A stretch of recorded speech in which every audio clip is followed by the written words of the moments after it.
right, y'all. We give praise, esteem, and honor to Abba and Shamaim in the name of Yahuah HaMashiach this day.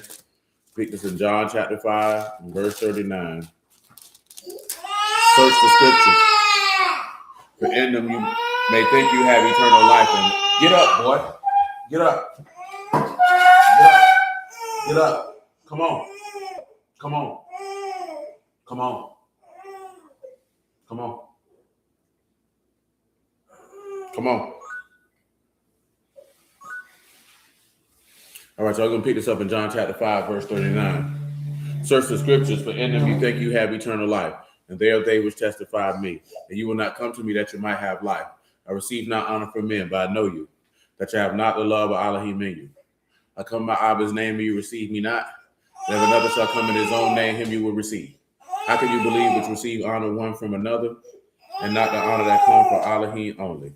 Do not think that I will accuse you to Abba. There's one that accused you, even Moses, in whom you trust. Had you believed Moses, you would have believed me, for he wrote of me. But if you believe not his writings, how should you believe my words? All the scream and praise the Abba and Shamaim in the name of Yahuah HaMashiach this day. We pick this up in Obadiah, verse 17. But upon Mount Zion shall be deliverance. Shalom, Sister Gwen. And there shall be Kadash, and the house of Jacob shall possess their possessions. And the house of Jacob shall be a fire, and the house of Joseph a flame, and the house of Esau for stubble. And they shall kindle in them and devour them, and there shall not be remaining of the house of Esau, for Yahuah have spoken. And they of the south shall possess the mount of Esau. Shalom, Sister Gwen. And they of the plain of the Philistines, and they shall possess the fields of Ephraim, and the fields of Samaria, and Benjamin Gilead. And the captivity of this host of the sons of Yasharal shall possess that of the Canaanites, even unto Zarephath. The captivity of Jerusalem, which is in Zarephath, shall possess the cities of the south. And Savior shall come upon Mount Zion to judge the mount of Esau, and the kingdom shall be Yahuah's. Let's come back over here to Esther too, because we ain't even get all the way through that.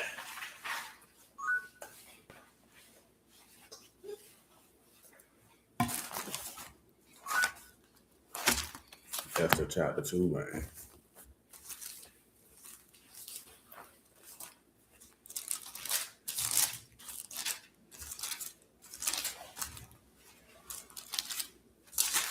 Just sit down, son.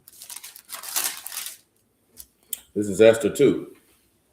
And these things, when the wrath of King Xerxes was appeased, he remembered Vashti and what she had done and what was decreed against her. Now, of course, we talked about that the other night as it pertains to someone losing their royal estate and it be given to somebody who's better than them. Of course, we looked at that as it pertains to, as it relates to Judas.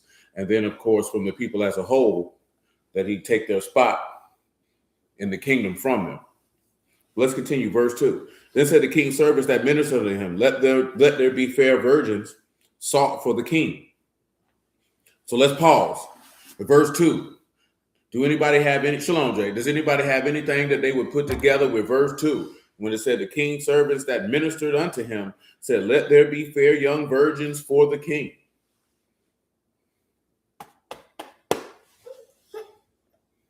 What you doing, boy?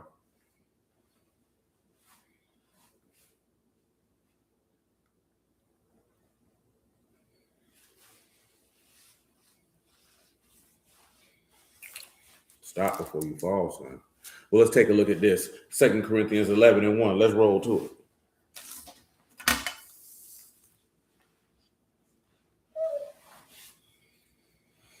Come on,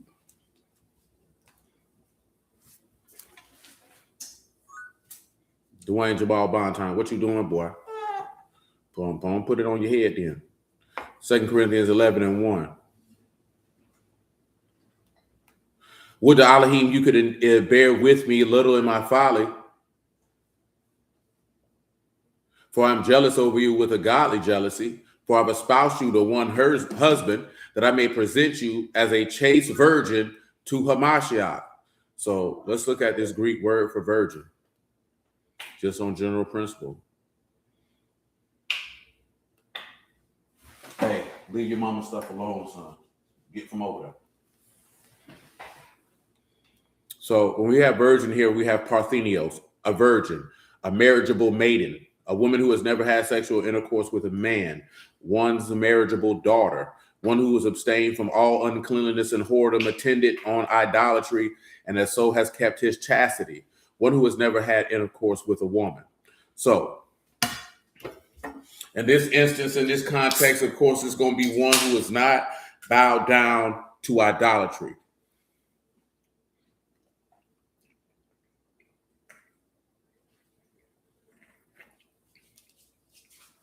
I'm going to read this Hebrews 1 and 9.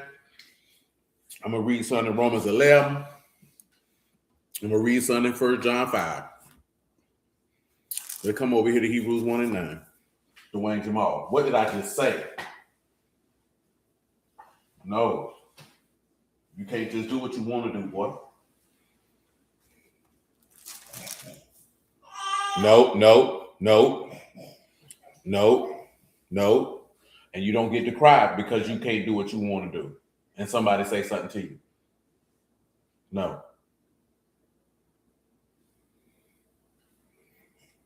You have loved righteousness and hated iniquity. Therefore, Elohim, your Elohim, have anointed with the oil of gladness above your fellows. See, that's going to relate to Psalms 45, but it's going to actually relate to the virgins that's referenced in Psalms 45 and not that particular passage. Simply because we're looking at Esther. Let me get back over there. Where it says that this statement is being made. In verse 2. Then said the king's servants that served unto him, let there be fair young virgins sought for the king. So let's go on and look at that word for virgins, which is going to mean the same thing there. Because in antiquity, a virgin could be a woman who never had sex or a woman who was of marriageable age. So here when you have virgins, you have Pethula, Bat, Tai, U, Lamad, Hey, a virgin. A virgin from her privacy, a bride, a maid, a virgin. Now, this virgin is what's being sought for the king, which is Bakash. This is what he seeks. This is what he desires. Let's go to John chapter 4. Shalom, Brother Ernest. Ain't nothing wrong with him, and he don't need no comfort. So you can go and put him down.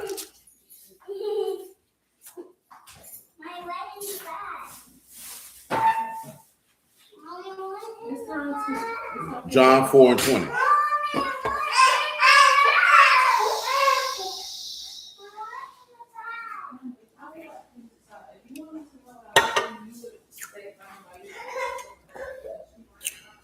Now that one's gonna be different because it's not unwise virgins in Esther, as in Matthew 25. Because 25 is about virgins who've already been espoused to a king. 5 prepared themselves. 5 didn't. This one here in Esther, because Vashti has been banished from her position. The servants are speaking unto the king, seeking to find young virgins for the king. Shalom, Brother Robert. So this is an instance of virgins being sought. Where versus Matthew 25 is virgins that have already been attained. See, let me read that top line verse from that.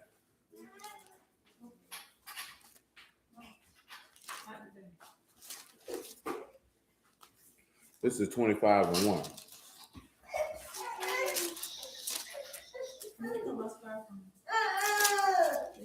It says, then shall the kingdom of heaven be likened unto 10 virgins, which took their lamps and went forth to meet the bridegroom.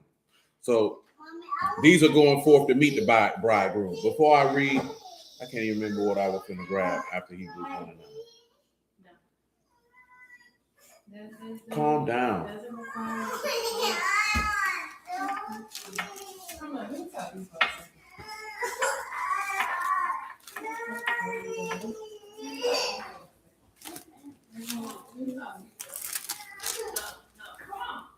Let's read verse 1 to Esther 2. Yeah, I got John 4, and there's something else. 1 John 5. Appreciate it. So let's take a look at Esther 2 and 1 real quick.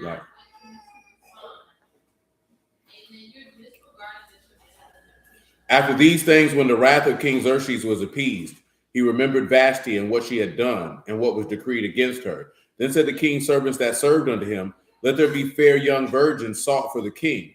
Let the king appoint officers in all the province of his kingdom, that they may gather all the fair young virgins unto Shushan the palace, to the house of the women, and to the custody of Hedge, the king's chamberlain, keeper of the women, and let their things for purification be given. And let the maiden which pleased the king be queen instead of Vashti. And the thing pleased the king, and he did so. So, and we come back over here and we look at verse 3 of Esther 2. He says how he's appointing, or pakad, which is to muster, to appoint, to give attendance to. In this instance, to be appointed over. He's appointing over officers in all his provinces. Officers here is pakad, a commissioner, a deputy, an overseer. One who has charge, office, or an overseer. So when we look at a testimony is concerned, and we pause that, the king appointing officers. I think we read a verse similar to this the other night. I'll read it again, Mark 13.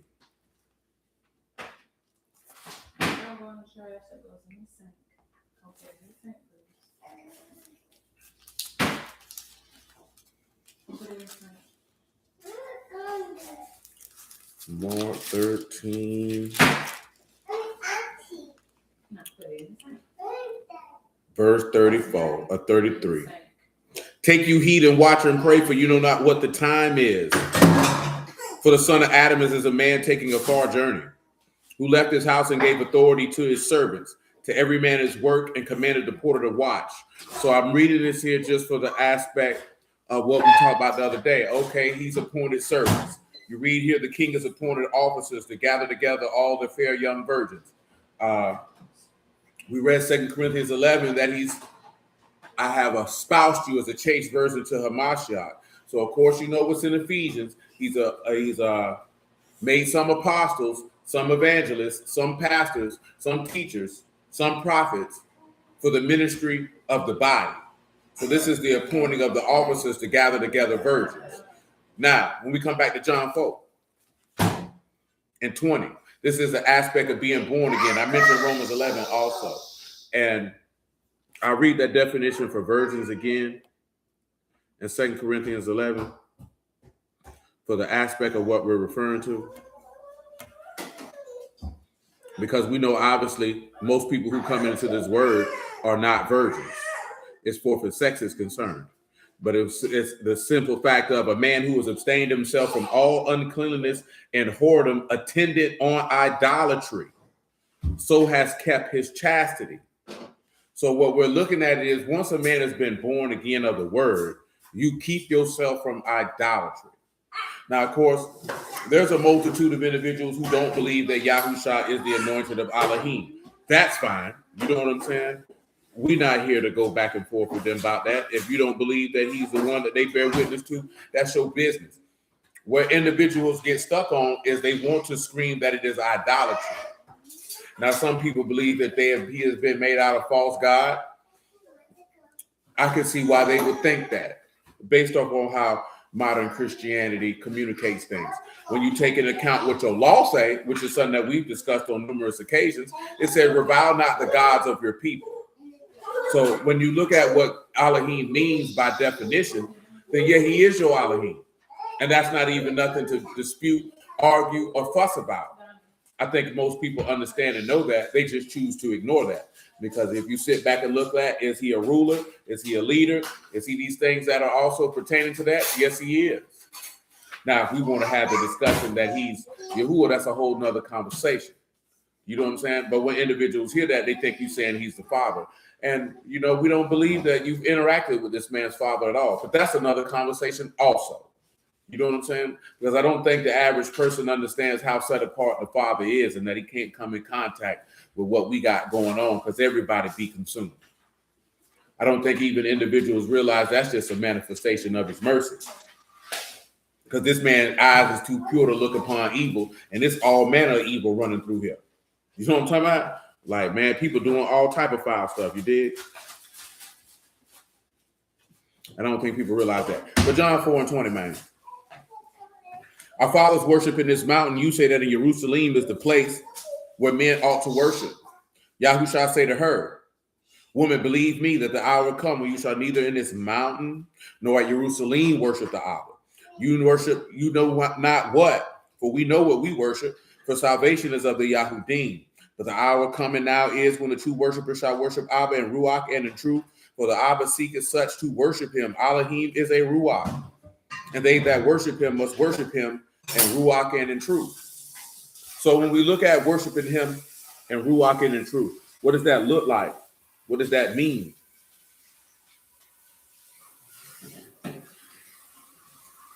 Oh, I was looking at what Buddy was talking about.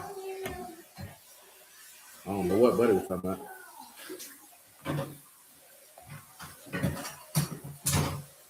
What does it mean to worship? Well, of course, when you look at this here, man, you know, proskeniho, that is to show reverence to. Also to prostrate, to do homage, to make obeisance, to express respect. Used of homage to show to men and beings of superior rank. Now, you know, a lot of individuals don't realize, because we don't, peace, Brother Omar, we don't live in a particular society where people do that anymore. You know, when you go back in certain periods of time, people would, because worship is the same way you see people bow down before David, that would be considered to worship him. You know what I'm saying? Now, I know, and in Hebrew, it means the same thing. You know what I'm talking about? It's to give reverence, it's to pay homage, it's to show respect. Some people look at it that way, some people do not. I know most of the time what we got is, you know, what most people do in church with praise and worship and things of that nature. And they equate worship in that regard to singing. But by strict definition, singing is not necessarily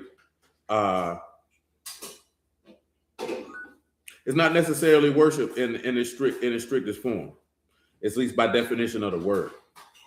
Now I'm gonna read you Psalms 95 and 6. I give you this Hebrew word for worship, which is shakah, shan, kat, and hey. It's to bow down. It's to bow down, to prostrate before superior in homage, before God in worship. Psalms 95 and 6 says, "Oh, come, let us worship and bow down. Let us kneel before Yahuah our Maker." So, strictly by definition, whether in Greek or in Hebrew, worship is to bow down and to pay homage. It's literally what it means. It's literally what it is. It's not isolated to Yahuah himself, because you can bow down and pay homage unto men. And you can see that in the text where that's done. You know what I'm saying? But people know that, who are actually in theological circles. They just choose not to express it that way. So therefore, it makes it seem like people are doing X, Y, Z or participating in idolatry. You know what I'm saying? When the reality is who and why you're bowing down to something. You understand? Because in ancient societies, you was going to bow down before the king. This is why Haman didn't like Mordecai, because Mordecai would not pay reverence to him. Let's take a look at that since we in Esther. We still got to go to Romans 11 and 1 John chapter 5. Come back to the book of Esther. And that's part of the aspect of the kingdoms will be Yahuah's, and why Isaiah 45 says what it says as it pertains to what's in Philippians 2. And then also what Pharaoh said as it pertains to Joseph, that every knee would bow. And I'll read those things that I just referenced for those who may not be familiar. I can't even remember what you was referencing Joshua 24 for, Omar, because I wasn't looking up. Mama! Yes. Your mama can't come get you out. Just wait a moment. Don't pick that on the floor, son. No.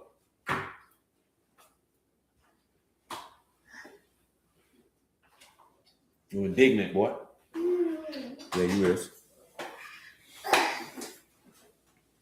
Oh, yeah. See, that was a little different, because that ain't what we were looking for in that one now. Because I wanted to mention the Ruach part, because the truth is going to be in faithfulness. But that Ruach part, what I would lead to is the fruits of the Spirit, if you would. You're going to have to serve him according to his character and being faithful. So when he says that Elohim is a Ruach, and those that worship him must worship him in Ruach and in truth, and we just talked about this the other night, you know what I'm saying? What is his character? Yahuah Elohim. merciful, gracious, abundant in goodness and truth, long-suffering, showing mercy unto thousands, forgiving sin, iniquity, and transgression. So when you go back and you look at the fruits of the Spirit, and the fruits of the Spirit are what? Love, joy, peace, long-suffering, gentleness, goodness, meekness, self-control. Against such, there is no law. If you're going to worship him, if you're going to pay homage to him, that's how you have to do it, and you have to be faithful in doing it. If you're not doing that, then you actually not paying homage to him. You're not showing reverence to him. And that's the aspect of what he's looking for in a fair young virgin. Because when he said, I've espoused you to a chaste virgin, and you keeping yourself from idolatry, and because you keeping yourself from idolatry, then you're going to manifest those said characteristics. Because we just had a conversation with a dude, right? And this on some real nigga type time. Because this is what a lot of people problem is who in this word. You want to act like you want to talk about the word 24/7. I'm going to cut everybody who say something I don't agree with, or I think is wrong, woo, woo, the woo, and you can't be no real person.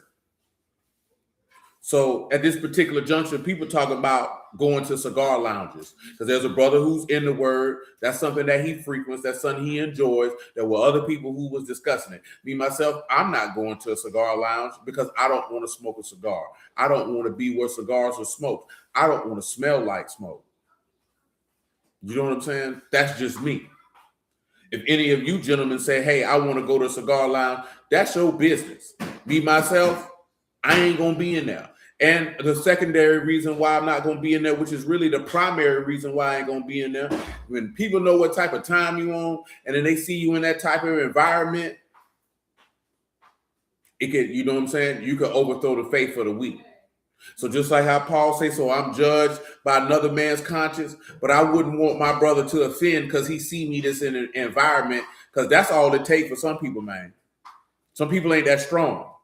So sometimes you have to put to the side because I can or I want to do such and such, and it's not necessarily a sin to go do it anyway because you're just more concerned about what it is that you want to do. Because it's not that deep. But just on a human level, personal level, nah, bro, I don't smoke cigars. I don't drink liquor. I don't drink alcohol. I don't want to smell like smoke. I don't want to sit anywhere where people are smoking for an hour, 2 hours, 3 hours. Just don't. You know what I'm saying? Some people could look at that as that's a more upscale thing to do. You know what I'm saying? People who got money, and that's fine. I don't want to be that up. I'm cool on that. You may have no problem with that. That's between you and God. I ain't going though. Because I told y'all this before, and I'm going to tell you again. It is not my objective, desire, need, or want to try to dictate to y'all what to do, where to go, when to do it. I'm not going to do that. You say this what you want to do, there should be some obvious caveats of godliness popping in your brain that should let you know, is these things expedient or not? Should I go here? Should I do this? Because if you just had a mind of it's just about you, you already operating wrong, man. You know what I'm saying? I don't know why these niggas pinging me, because this nigga is a retard. You know what I'm talking about? But I mentioned that because the gentleman seen the title. They were talking about the Sabbath and feast days earlier in the day. And now you want to talk about that. And you know, that's fine. I don't have an issue with nobody going to no sports game.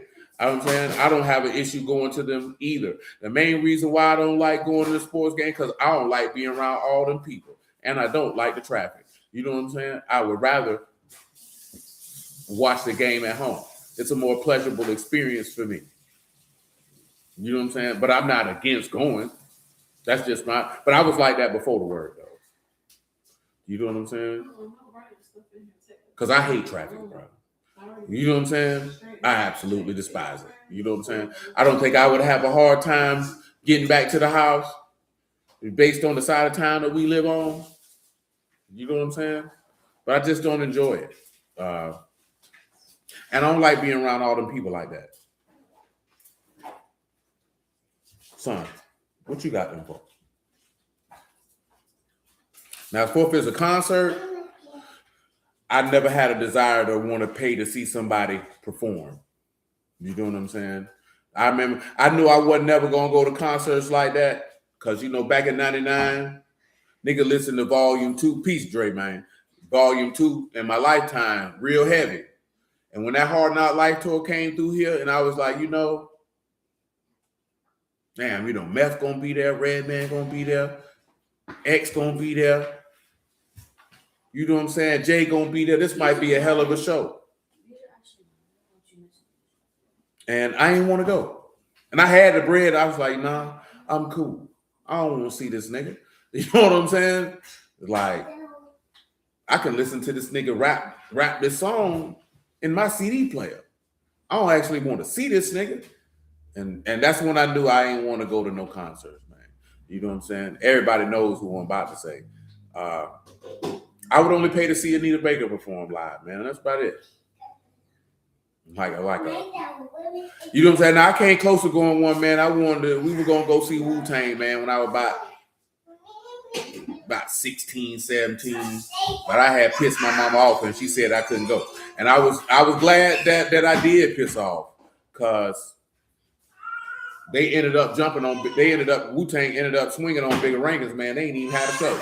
So they ain't perform anyway. You know what I'm saying? Hey, cut it out. Cut it out.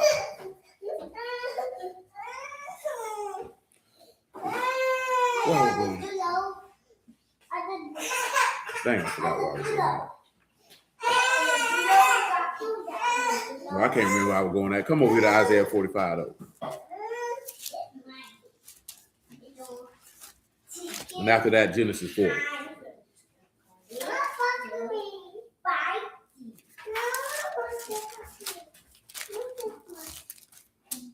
This is 45 and 21. Matter of fact, yeah, 21 is correct. You can make it 20. Matter of fact, make it 18. Isaiah 45 and 18. Shoot, make it 15, because that just sounds even better.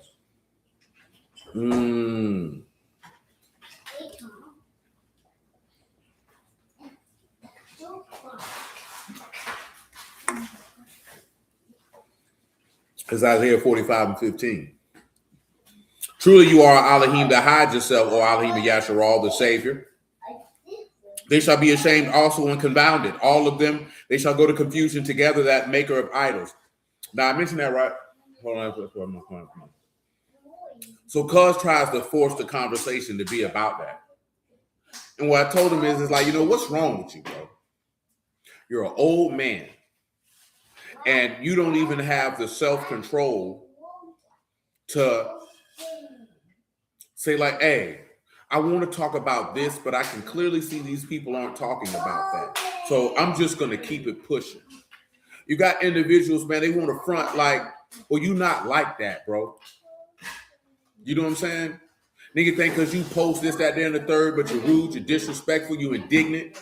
People don't want to talk to you. People don't want to be around you. People don't want to deal with you. And individuals try to make it seem like they being persecuted. Or it ain't got nothing to do with it. Ain't nobody persecuting you for no word. You're just undesirable. You're just not pleasant to be around because you fronting.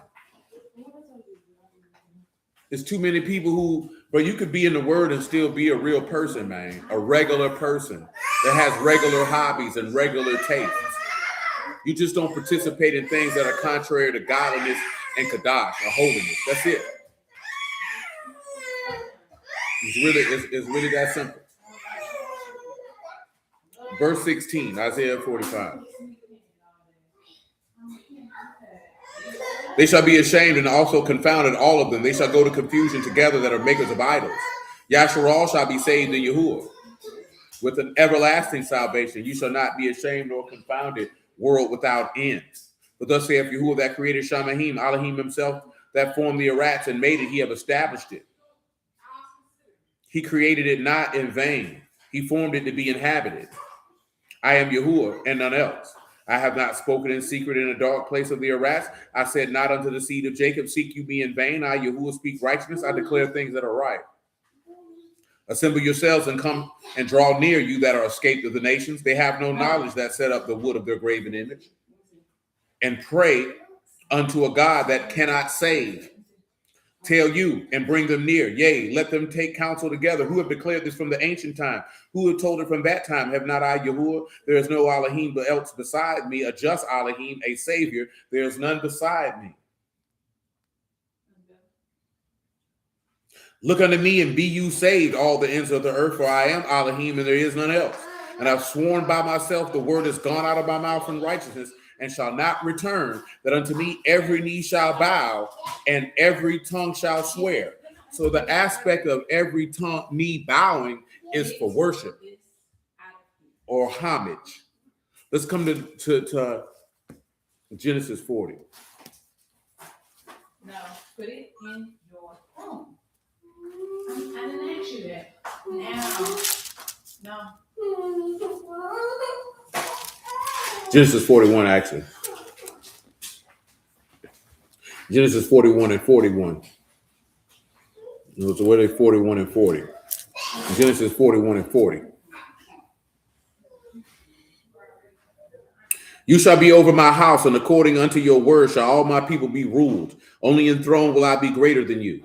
Pharaoh said unto Joseph, see, I have set you over all the land of Mizraim. Pharaoh took off his ring from his hand and put it upon Joseph's hand, and arrayed him in vestures of fine linen, and put a gold chain about his neck. And he made him to ride in the second chariot which he had, and they cried before him, bow the knee. And he made him ruler over all the land of Mizraim. So again, when you see Pharaoh telling all these people to bow the knee, he telling them to worship Joseph. Worship Joseph the same way you would worship him. Let's go to John 5 on general principle on that. Then from John 5 to Philippians 2.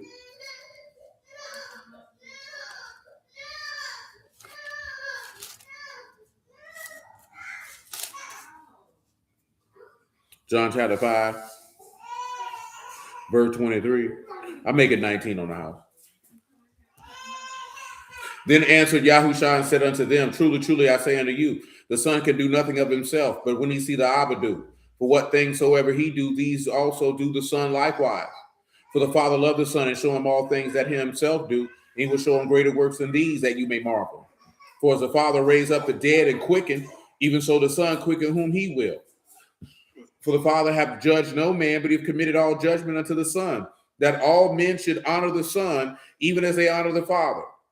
He that honor not the Son, honor not the Father which hath sent him, which is what's that in Rohan, which is what you seeing from what you saw in Genesis 41. So again,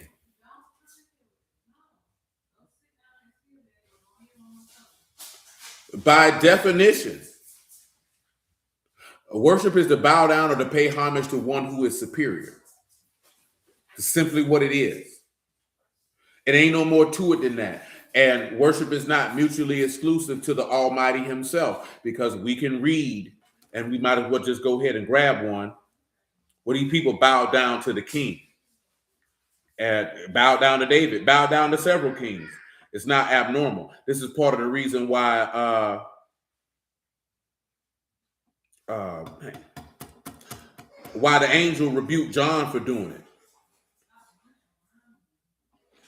Come over here. What's the one we want, man?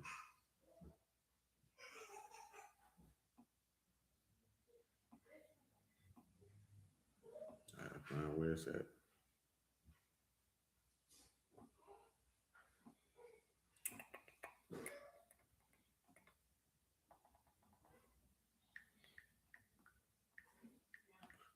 Now, of course, you know the in the dream where it says, you know, all the stars would bow down and make obeisance to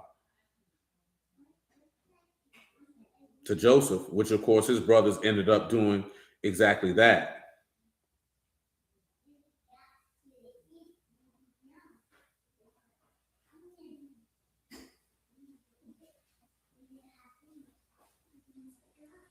Shalom, Johnny Goldman. What's good with you, my G? Ain't that junk escaping my brain.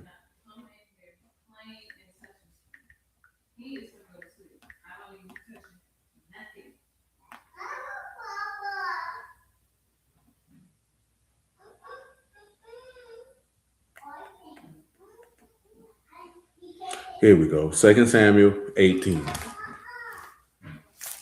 2 Samuel 18 and 24.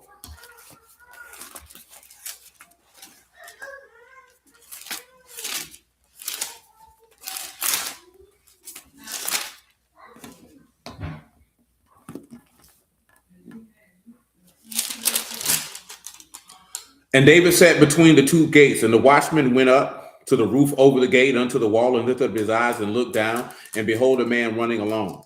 And the watchman cried and told the king, and the king said, if he be alone, there's tidings in his mouth. And he came apace and drew near. The watchman saw another man running, and the watchman called unto the porter and said, behold, another man running alone. And the king said, he bring tidings.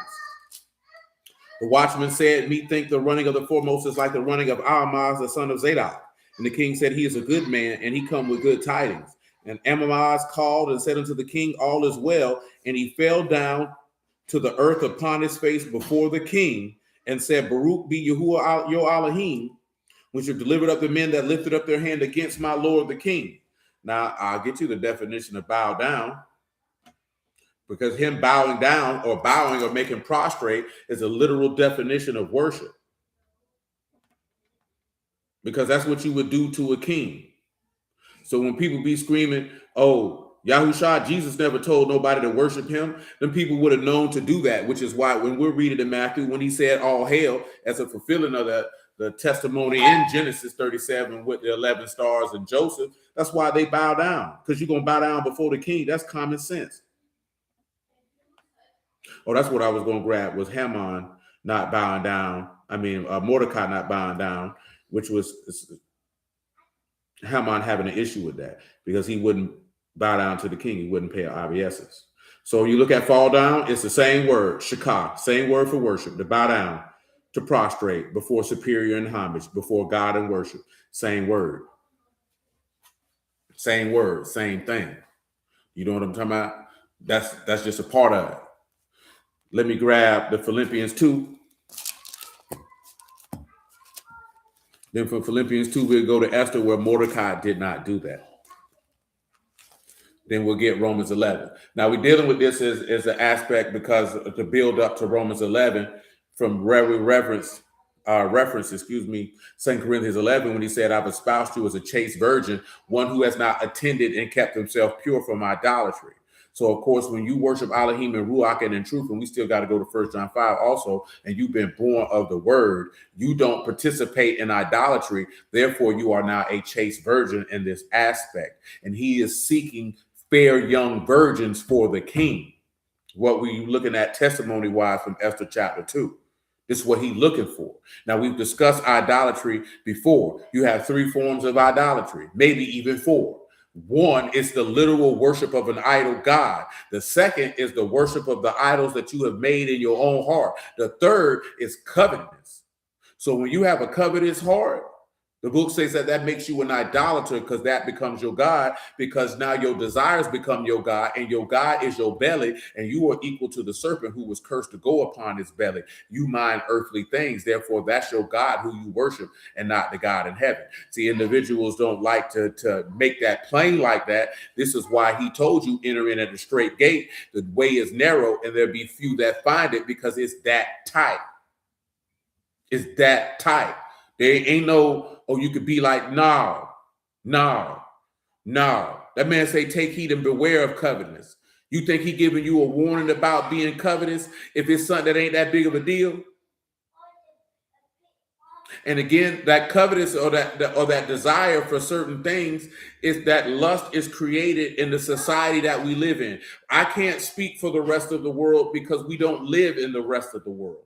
But I can tell you, in this Western world, aka the United States of America, there are certain characteristics and attributes that are espoused and pushed that are make you hostile to the cause of a Mashiach. This is part of the reason why he told you can't serve 2 masters, because a lot of us think that we could do both, and you really can't do both effectively, because you're going to cleave to one and you're going to let go of the other, because we always believe that I can have it all. Like, I always see people, and it's generally women who say and or post these type of things. But she'd be like, I want to stay away from religious people. They have a poverty mindset. God wants us to have abundance. And the crazy part is, when these people hear abundance, they thinking about monetary. Always. It's always natural things. Does that mean that you got to be dirt poor? Absolutely not. But this also, he told you, where your heart is, where your treasure is, your heart will be also. So see, we hear him, you read these statements, but then when you get in real life, you don't actually apply them. So when you hear individuals say certain things, they're showing you where their treasure is. So therefore, they're showing you where their heart is. Now, when you read in Acts where you had a group of people who were willing to sell everything that they had and to have all things in common, that means these people were not concerned with, I got to be rich. If I get rich, cool, but that's not my concern. See, then this is what we'll try to do.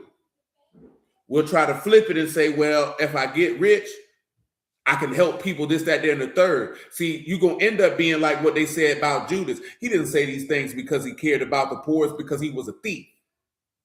You know what I'm talking about? Now, I'm only mentioning this here for perspective, or like what it says in Psalms 4, commune with your own heart upon your own bed. Because we all have to assess ourselves. You all have to look at the things that you desire. We all have to look at the things that we're going after. We all have to look at the things that we deem to be important. We all have to do that. And then we have to look at those things and says, is this going to make me hostile to the cause of the Mashiach over time? Because see, it's not going to be in one day. It's going to be a process that develops over time that leads to the hardening of your heart. Or he just give you over. Like straight up and down. Because when this man tell you to enter in at the straight gate and narrow is the way that lead unto life, it's that serious, bud. It's that tight. It's that restrictive. It's that serious. You know what I'm saying? So that's why Proverbs so key. The Most High examines the spirit and intention, especially in a situation. Yeah, I mean, you know what I'm saying? And a lot of times we don't even weigh that out. Because I said before, a lot of things people do, you're doing it for yourself. It's not necessarily something that you do that's representative of the spirit and the character that you possess. But it's just to make sure, because I'm telling you, man, it's real easy to be enamored with certain things and you get caught off and taken off with it. And taken off with it. Like straight up and down. Because the aspect, the reason I mentioned that there, like when you usually see, you know what I'm saying? Even when I was telling y'all a while back when the people were going back and forth about, the pastors should have this and have that, it's because everybody equates things to wealth. Truth be told, if most of the people who are alive in our lifetime were been around in the 1st century AD, they wouldn't have followed Hamashiach and the apostles based off the things that they convey right now. They wouldn't have followed them.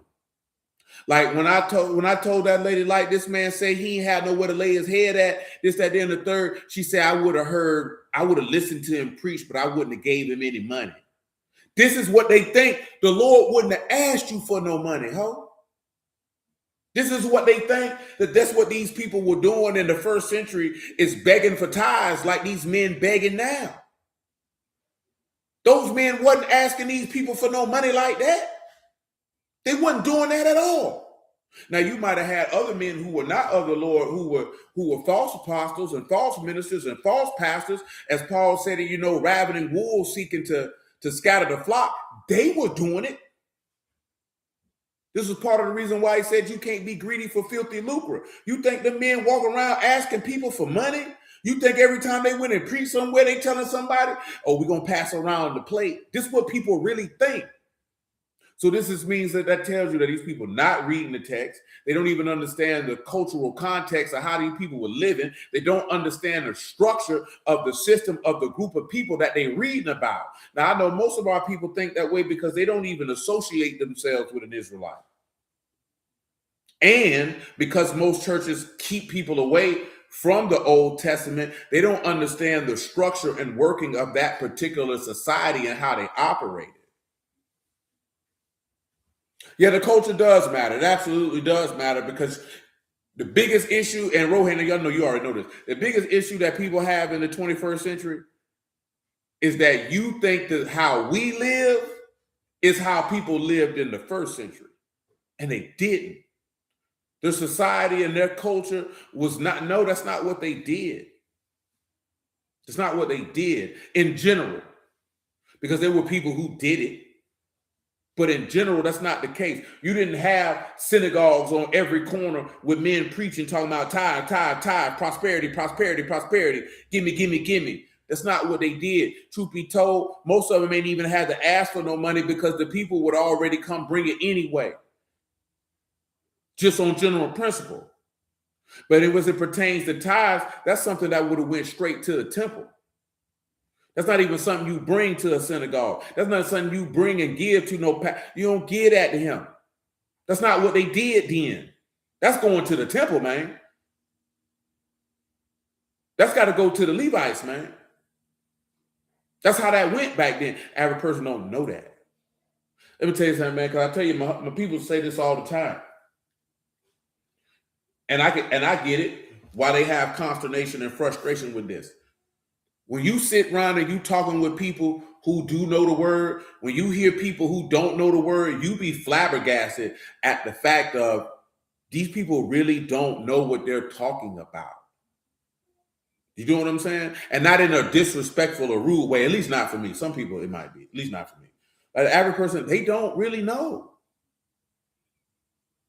And that be the biggest, listen, the same thing I told you the other day. I was talking to my brother about this. The same thing I done told you with churn, man. Like, you have to have the patience to teach and stop assuming that people know things, or because you told somebody something one time that they're just going to automatically grasp the entire concept and execute it.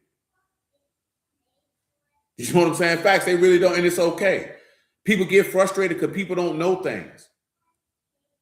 Or you getting frustrated because somebody didn't pick something up the first time you told them that, or the second time you told them that, or maybe even the third time you told them that. Guess what? How many things that you didn't pick up on the first try? Now imagine if the person who was teaching you got frustrated, blew up at you, or quit on you just because you didn't grasp it on the first go round or the second go round.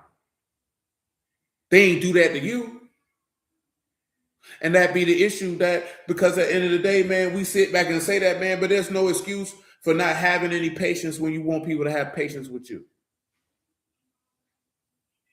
And you're not able to extend that back. And this is why, of course, and I'm using this in the context of what's in Hebrews. Who can have compassion on those who are ignorant and out of the way? These people don't know. So you mad at this person because they don't know? And you so high-minded and such a douchebag that you wouldn't just take the time to show them what they don't know? You mad because they don't know something you ain't never even ran across your mind? Maybe ain't nobody never took the time and showed it to them in detail. In detail. See, that's the instant gratification, a microwavable society that we live in, that you think that you give somebody the most basis, banal, minimal amount of information and that they should be a master at it. But I told you already. Okay, there's a difference from telling somebody something and teaching it to them. Because you can tell anybody anything. But did you teach it to them? Because teaching takes love, it takes care, it takes time, it takes patience, it takes desire. Like, okay, Barry asked me this the other day. And I've told y'all this before because we've had this conversation. So I'll ask y'all the same question that he asked. And I want to see your responses if you're able to respond. And his question was, who are the better nurturers, men or women, and why? Now, case in point, if you don't know what the word nurture means, I would suggest that you look it up at this present time, because I'm not going to. Usually I'll read you the definition of the word. Today I will not. That means if you desire to answer said query, I would recommend that you look that word up, see the definition of the word, and then base your answer off of that. Sister Regina says men. It said Israel's biggest issue since its inception was not keeping their own culture. And that is a true story.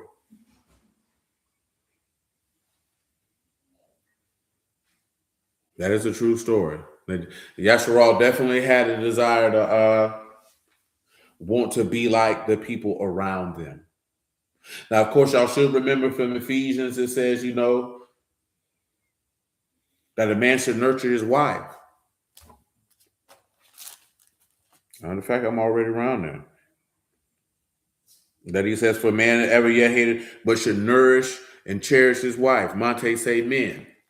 So we got Sister Regina and Monte saying that they believe men are better nurturers than women.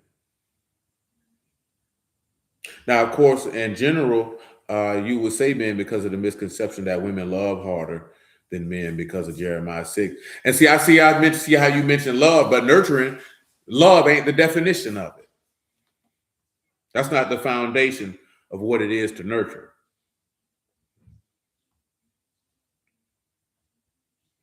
Which is a common thought process that's what that is. You know what I'm saying? Shayla say, honestly, she would say men. You say men because you never had a father in your life. Yeah. That's what it means, man. When you look at what a nurturer is by definition, y'all, it's a person who fosters the growth and development and well-being of others by providing care, support, encouragement, and protection. You would say men because nurture is to promote and support growth and development. And men do both of these things for men, their children, they encourage growth for the entire family unit. And that is correct. And that is a fact. And again, it says one who provides care, support, encouragement, training to help another person or thing grow and develop, acting as a caregiver, mentor, or guide by promoting well-being and development through actions like feeding, protecting, teaching, or offering emotional support. So I mention that because guess what your Father in heaven does on a regular basis? Yeah, I know. You know what I'm saying? He nurtures. Guess what any man who preaches and teaches the word does? He nurtures. Because again, it's aiding in the growth and development of an individual. You know what I'm saying? Because we equate nurturing with hugs and kisses and this, that, there, and the third. Because when you live long enough, and if you've been around enough women, I'm talking about a lot of women may be nurturers to their children, but they're not nurturers in general. You see what I'm saying? They're not nurturers in general. There are some, but they're Shalom, Brother Marvin, but they're not the norm. This fourth is you like looking at a woman who's going to nurture other women, men, whether she's romantically involved with that man or not, or other people's children. That's from a generation gone by. In this particular time period of 2026, it ain't too many women who like that. It's not a lot of women. A lot of women say they nurturers, but like I've said this before, I'm a grown man. Do I really need a woman to aid in my growth and development? I do not. I really don't. You know what I'm saying? That was my mama's job. That was my mama's job. I don't need a woman to nurture me. I don't want a woman to do that. Because if I would want her to do that, that means I would automatically be saying that I'm deficient. You see what I'm saying? But people don't look at it that way strictly by what that word means. You know what I'm saying? Men, because we're more empathetic and able to use old lessons to help guide in a clearer path. See, the first thing came to mind on the nurturer, I say men, nothing against women because we do nurture. I believe men have more patience. I look at how Drew is with the girls. He's way more patient than me. I say all the time he has the patience of Joe. You say it's 50-50, depends on the person at heart, but definitely have more men teach certain skill sets that lasted to this day. And that do be the main aspect that I was going to get to of why men tend to be better at nurturing because they're more patient. You know what I'm saying? Women don't really have long patience. And to be able to nurture effectively, you have to have patience. You know what I'm saying? This is part of the reason why Yahuah is long suffering. This is the only reason why I mentioned that is for you to really understand the aspect of this man's character, especially when you're talking about worshiping him in Ruach and the truth. So if you're going to give homage and reverence unto him, That's a part of it. That quick frustration, quick snapping, this, that, there, and the third, that's not conducive to effective nurturing. Because a person can't grow and develop that way. You know what I'm saying? It's just not possible. I seen a lady post this the other day, and she was like, stop yelling and screaming at them kids in the morning before they go to school. She said, you ruining their whole day. You know what I'm saying? Now, I was sitting back and thought about it. My mom ain't really do all that yelling and screaming. You know what I'm saying? But I could see how that could mess somebody's thought process up to start the day. You know what I'm saying? Like if y'all recall, like I asked the kids, do you look forward to going to school? They like, no. And then we have to pause and ask yourself, as an adult, you look forward to getting up at 4, 5, 6 in the morning to go to these people's job, man, and do X, Y, Z? And if you know that you really not looking forward to getting up that early to do this, that, there, and the third, then you should know them children ain't looking forward to do that either. Like straight up. You just, but you know what I'm saying? Say they y'all kids, and when they home, they mind during the day. Nothing worse than having to console kids at 7:30 in the morning. I heard that. You say you learning it now with homeschooling. I have more patience now than ever. Yeah, I mean, because you need that to be an effective instructor. You can still be stern. You know what I'm saying? You can still, lay down the law of, hey, you're not going to cross this boundary, this, that, then the third. But you have to have the patience. You have to have the patience to know that, okay, I got to give them time to master this, or this person is just being defiant. You know what I'm saying? Because a lot of times children aren't being defiant per se. They just emotional. So they don't really be grasping stuff. But you, at this juncture of y'all life, I think y'all could be able to ascertain when somebody is just outright being defiant. You say it's much smoother now. Will tells me to wake them up with worship. Yeah, you know what I'm saying? Because shoot, they get up, man, shoot. Like I say, shoot, you don't want to get up. You know what I'm saying?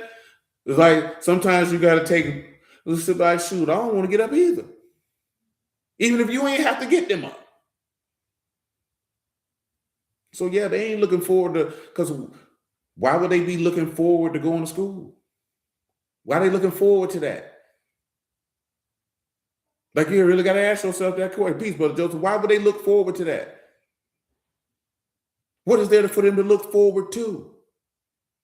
Because all they getting prepared to is the transition into getting up and going on somebody's job for 8 hours a day. They ain't got nothing to look for. They're getting set up for a life for nothing to look forward to. Who want to look forward to be sitting in a room for 8 hours, man? Like straight up. They sitting out looking outside, the day beautiful, and they got to sit here and listen to this person all day. And you think they supposed to just get up gung-ho, ready to go.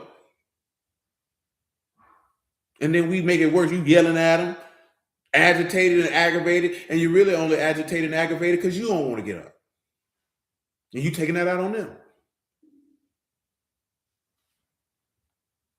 She said, I don't want to get up that early either. I'm trying to tell you. You know what I'm saying? I give as much time as I can some mornings. I'm blessed to have the opportunity they can be home and be more comfortable in school. Yeah, I mean, and I get it too, because sometimes you be like, hey, nigga, we finna be late. You know what I'm saying? But you know what I'm saying? And I think that it's just that the aspect that y'all tend to lean into emotion more often. So that's why your patience ain't as long. You know what I'm saying? So you get frustrated because you got in your mind, I need to do this, this, this, and this, this, and this, and I need to have it done by this, this, this, and this. And shoot, they be snapping. My mama like this here. You would get your behind up, because if you miss this bus, you walking, boy. But either way it go, you're going somewhere. But for the most part, once they get to a certain age, they can execute themselves. You know what I'm saying? You talking about elementary school age, or hell, preschool age, man. Come on, man. You expecting them to move with the precision of a trained soldier at 5 years old? No, that's not gonna happen. I guarantee if you went and asked your parents how you was getting ready for school at 5, 6, 7 years old, they'll probably tell you you did the same thing your children doing. Like I told you before, man, you doing homework with your kids, you think yelling at them and getting angry with them, you don't even set the mind frame of the level of anxiety or certain things you're gonna place in their brain when they be faced with certain situations because you're doing all that and it's unnecessary. You know what I'm saying? It's just not conducive to proper nurturing. You know what I'm saying? It's not conducive to proper instruction. It's just not. You know what I'm saying? And I told y'all that's a part of that nigga raising. You know what I'm saying? Because niggas think that junk work. That junk don't work. That's why a lot of niggas messed up in the brain now. But come over here to Philippians 2. It don't work like you think it do. See, what we just look at is if as long as what I want done is done, and you don't sit back and look at the effectiveness of what you just did or the lack thereof. As long as I ain't got to deal with this no more. As long as they did this, I'm good. You know what I'm saying? Nigga be messed up in the head, man. You know what I'm saying? Sometimes you got to raise your voice. Sometimes you got to be stern. But shoot, all that yelling, hollering, because I'm going to tell you something real, at least with a boy.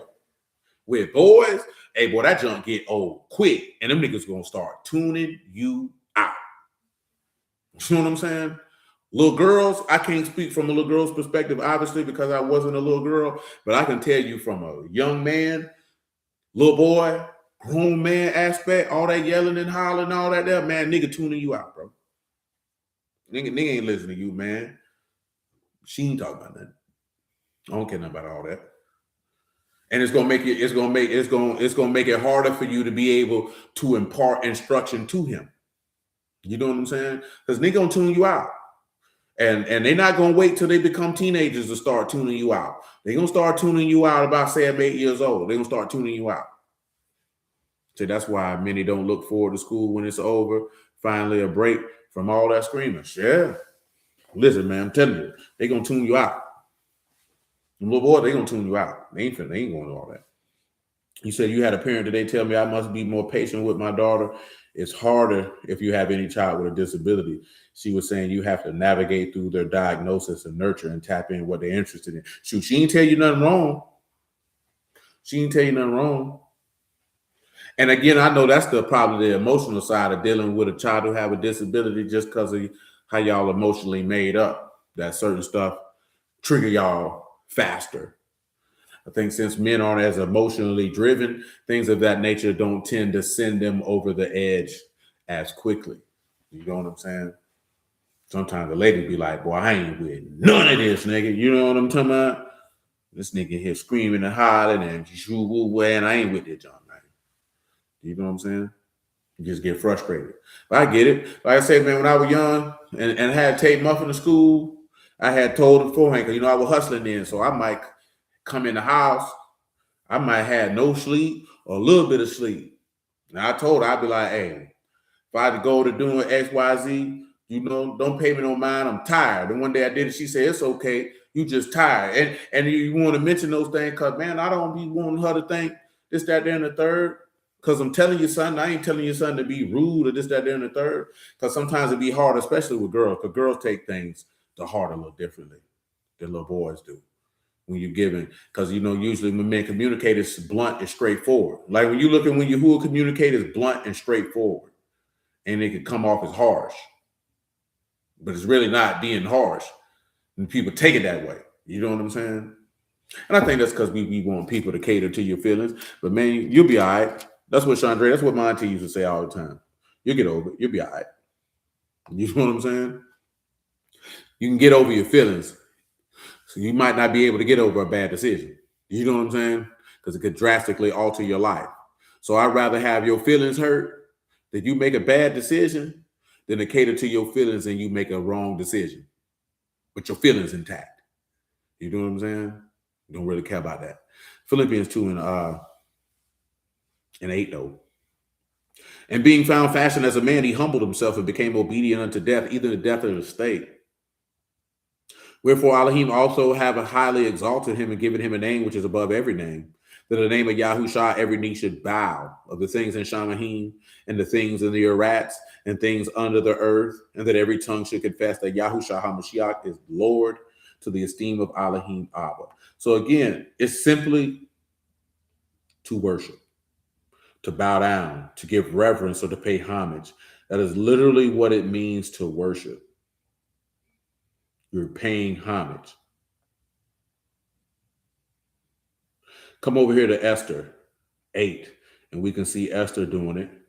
And then we'll look at Mordecai not doing it. And then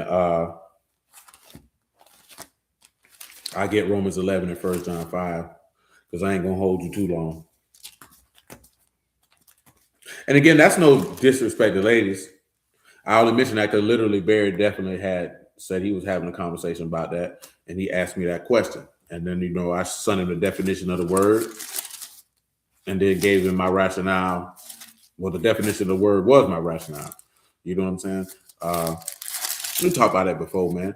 Like I said, it's not that there are women who are not nurturers. I just say in this generation, in this dispensation of times, it ain't that many.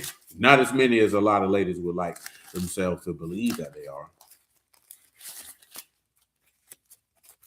When I was young, you say you've been mad ever since. Boy, that's stupid. You know what I'm saying? When I was young, man, I can definitely say a lot of the adult women that I seen, they were that. They were nurturers. You know what I'm saying? They took pride in it too.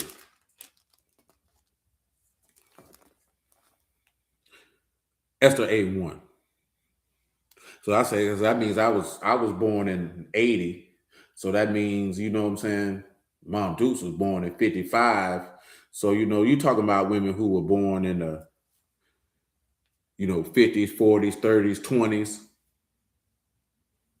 And of course, you talking about that's also being in the time of living during during segregation, I should say. And I think that closeness and that oneness of our people as a whole, in my opinion, that's probably which led to why the women of those generations were better nurturers. You know what I'm talking about?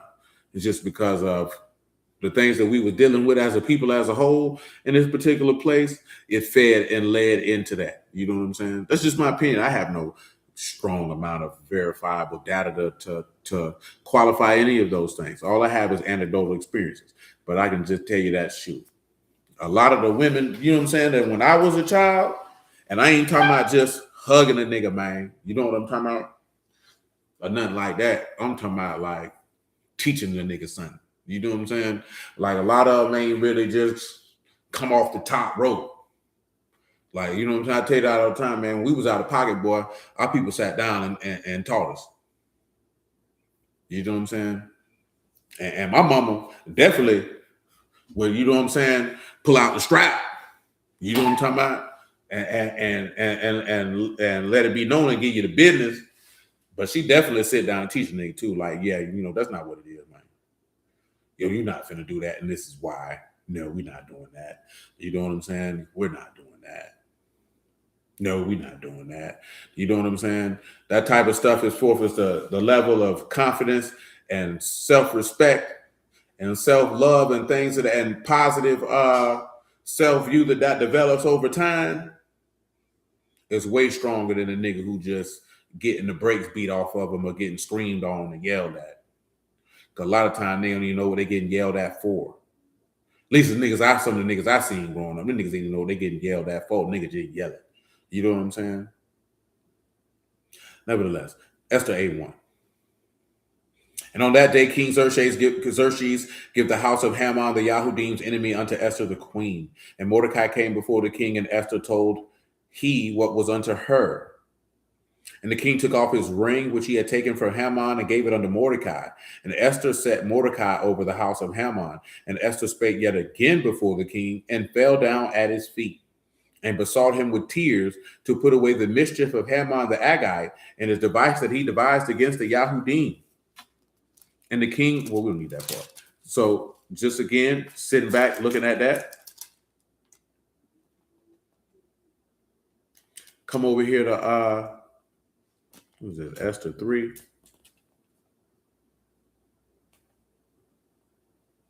Yeah, Esther 3:1. We just live in a different time, man. You know what I'm saying? Shoot. In general, shoot. And that's not just women, shoot, just what a lot of men, shoot. They ain't really into fostering the development of other men.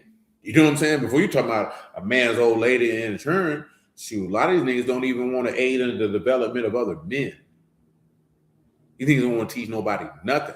You know what I'm saying? Unless it's for pay, and then they scamming with that. You know what I'm saying? It's fourth is not giving you quality information, is what I mean by that. You know what I mean? Nevertheless, this is Esther 3:1. After these things did King Xerxes promote Haman, the son of Hammedatha, the Agite, and advanced him, and set his seat above all the princes that were with him. All the king's servants that were in the king's gate bowed and reverenced Haman, for the king so commanded concerning him, but Mordecai bowed not, nor did him reverence. So listen, I'll read you bowed again by definition, just so you can see what that is. Now we got that Mordecai bowed not. Bowed here is kara, kaf, rash, and ayin. To bend, to kneel, to bow down, to sink down to one's knees, to kneel down, to rest, to kneel in reverence. I give you reverence by definition. This one here is the word that you've been hearing for worship, shakah, to bow down. Verse 3, then the king's servants which were in the gate said unto Mordecai, why transgress you the king's commandment? Now it came to pass when they spake daily unto him, that he hearkened not unto them, that they told Haman to see whether Mordecai's matters would stand, for he had told them that he was a Yahudim. And when Haman saw that Mordecai bowed not, nor did him reverence, then Haman was full of wrath, and he thought scorn to lay hands on Mordecai alone, for they had showed him the people of Mordecai. Wherefore Haman sought to destroy all the Yahudim that were throughout the whole kingdom of Xerxes, even the people of Mordecai. That goes back to that verse 8 we read of why he said, hey, man, these people got different laws than you. But he wouldn't worship it. Because again, worship is related to respect, to reverence, to honor, to pay homage. Let me give y'all what it is to pay homage. And this is a part of why he's seeking chaste virgins, because we pay homage to Yahuah. We don't pay homage to idols. After I give this definition of homage, we're going to go to Romans 11. I'm really setting our premise for the week as it pertains to that he's seeking fair virgins for the king, which is what the apostles, the prophets, the pastors, the teachers, the evangelists, their king's officers set over of finding fair virgins for Yahushua HaMashiach, your king. Men who have not attended, women who have not attended to the uncleanliness and unsanctification of worshiping and dealing with idols. Nevertheless, homage, special honor or respect shown publicly. See, that's why when the Bible says worship, who are they worshiping defines the context of the worship. If it's in a bad light, it's typically because they're making someone God. Indeed, good sir. Now, the best definition of homage is public expression of great respect, honor, or tribute, often through external action or creative work that acknowledges someone or something influential. So understand, paying homage is something that is done publicly, in the open. So when you worship Yahuah, you worship him openly. You understand? Come over here to Romans 11.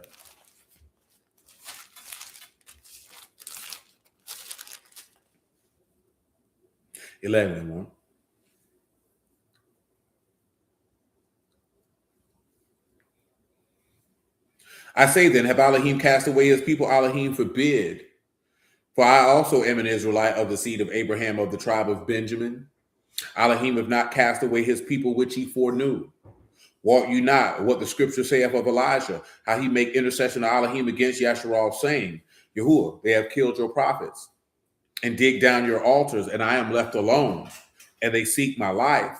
But what saith the answer of Elohim unto him? I have reserved to myself 7,000 men who have not bowed the knee to the image of Baal.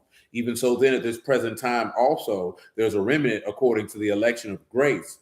And if by grace, then it is no more of works. Otherwise grace is no more grace. But if it be of works, then it is no more grace. Otherwise work is no more work. Now, that's a whole aspect. We ain't dealing with that. This dealing with the aspect that he said, hey, I got 7,000 men who haven't bowed the knee to Baal. I'm going to read you this Greek definition of virgin one more time. When he says that, hey, that I've espoused you to one husband, that I may, this is 2 Corinthians 11:2, that I might present you as a chaste virgin. I'm going to give you chaste by definition because I didn't read it earlier. This is an adjective. This is hagnos. This is exciting reverence, venerable, sacred, or pure, pure from carnality, chaste, modest, pure from every fault, immaculate, clean, perfect, chaste, clean, pure. So you're a clean, you're a pure virgin. And what makes you this clean, Parthenos? Because you have abstained from all uncleanliness and whoredom attended upon idolatry. That means everything that goes along with worshiping idols, you don't fool with it. You don't fool with it. And we're going to come over here to 1 John 5. You did 5 and 17 to be exact. And this is part of how we know the kingdom, how shall the kingdom be Yahuah's? Because everybody has to be conformed. And again, we're spinning it from John 4. Everybody that worship him must worship him in Ruach and in truth. Now, I didn't read the definition of truth from John 4. Let me do that now.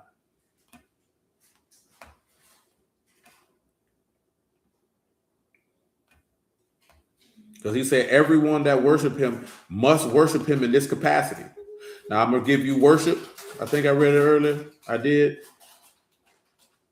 I'll read it again since I got it out there. Proskeniho, to kiss the hand towards and a token of reverence. Among the Orientals, especially the Persians, to fall upon the knees and touch the ground with the forehead as an expression of profound reverence. In the New Testament, by kneeling or prostration to do homage to one or to make obeisance, whether in order to express respect or to make supplication. Use of homage shown to men and beings of superior rank. And that would be to the Jewish high priest, to God, to Christ, to heavenly things. And some men do it to demons. And then what else I go with? It's just in my brain. And then I'll read Matthew 28 when he told them all hail.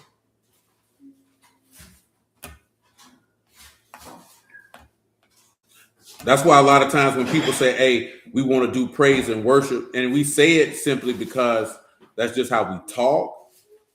You know what I'm saying? But the aspect of if people are actually not prostrating and showing reverence, then you're actually not worshiping. You're just praising. You know what I'm saying?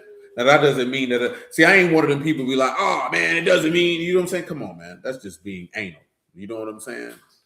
But I'm talking about in the form of the setting because we're sitting right here right now and we're going through the word for you to understand what worship means.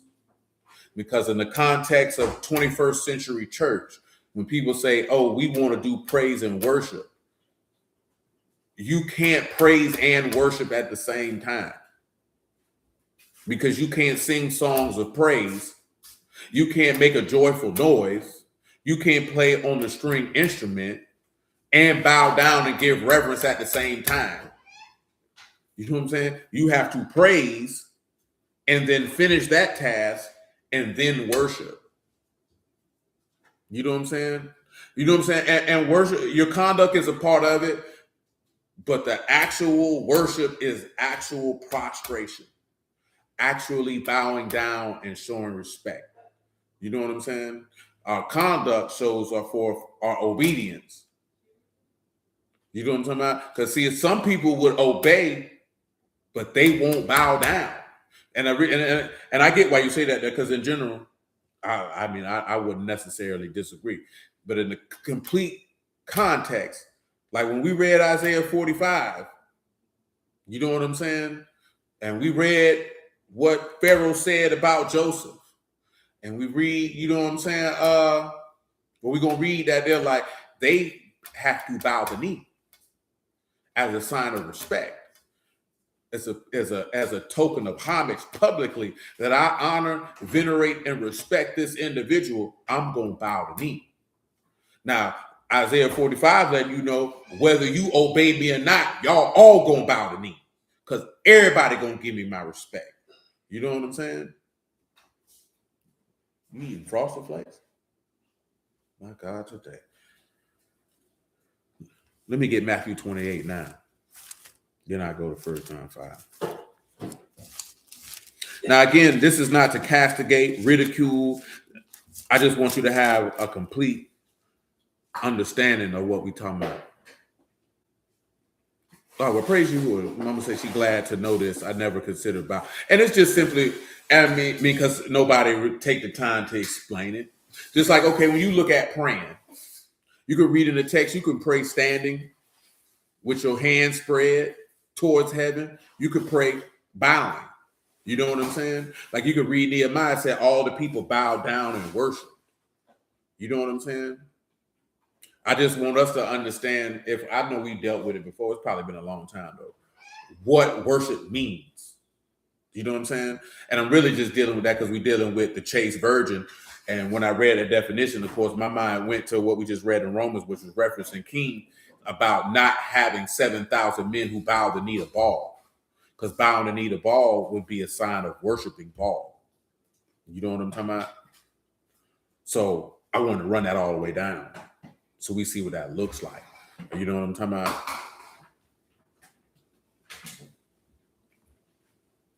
about? Truth here in John 4 is aletheia. Objectively, what is true in any matter under consideration? Truth, according to truth. Reality, in fact, certainly. What true things appertaining to God and the duties of man, the greatest latitude, true notions. The truth is taught in the Christian religion, respecting God and the execution of his purposes through Christ, respecting the duties of man, opposing alike to the superstitions of the Gentiles and the inventions of the Jews, and the corrupt opinions and precepts of false teachers, even among Christians. Subjectively, truth is personal excellence, the candor of mind, which is free from affection, pretense, simulation, falsehood, and deceit. So in this particular instance, based off the definition, because what I mentioned faithfulness, I'm thinking about the Hebrew definition.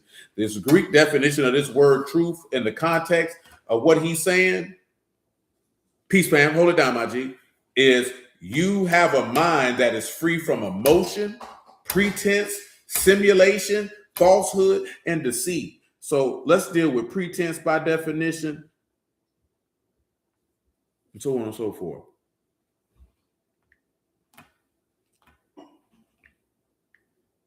And you're drinking it, eating it dry. Pretense by definition is an attempt to make something that is not the case appear true. So when you're dealing with no pretense, or as it says in Peter, no faking, no flogging, no capping, no none of that. Of course, I know y'all know what a simulation is, but in case you don't, simulation is the imitation of real world processes or systems over time. So again, no faking. No faking. And of course, falsehood and deceit is obvious. You free from that. So when you worship him in Ruach and in truth, you worshiping him in the spirit of Elohim with no false flagging, man, no flogging, no half stepping, no capping, no none of that.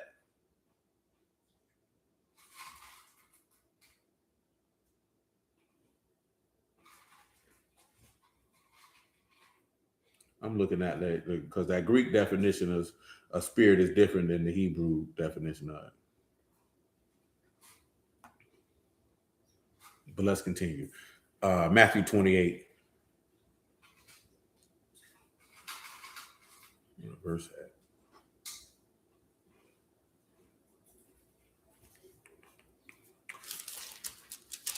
28 and 6. He is not here, for he is risen. And he said, come, see the place where the Lord lay, and go quickly and tell his disciples that he's risen from the dead. And behold, he go before you into Galilee. There shall you see him. Lo, I have told you. And they departed quickly from the sepulchre with fear and great joy, and did run to bring his disciples word. And as they went to tell his disciples, behold, Yahuah met them, saying, all hail. And they came and held him by the feet and worshiped him. Now, when he told them all hail, let's see exactly what that means. Obviously, you see that they fell down, and it says that they worshiped him. But individuals say he never told nobody to worship him. When you look at all hail, it is kariho, to rejoice, to be glad, to rejoice exceedingly, to be well, to thrive, and salutations in hail at the beginning of letters, giving one a greeting to salute. It is a verb, cheerfully, calmly, happy, well off, impersonally, especially as a salutation, a meeting or parting, beware, farewell, be glad, Godspeed, greeting, hail, joy, fully rejoice.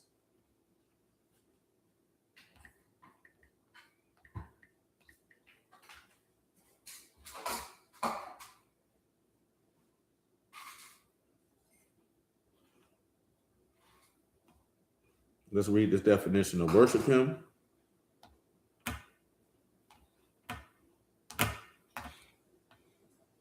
And obviously, they would, because they believed he was Mashiach. And it is proskeniho, the definition that we already read.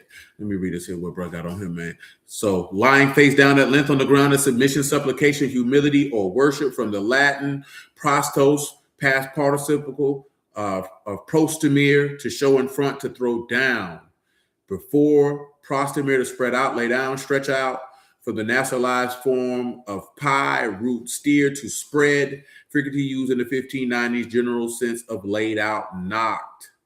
Numbers 20 and 6, the concept Moses came in the presence of the assembly, the doorway, the tent of the meeting, and fell on their faces. Yeah, and indeed, and I mentioned that in Nehemiah too. So let's read Numbers 20 and 6, and I can get that far. I'll read 1 John 5 eventually.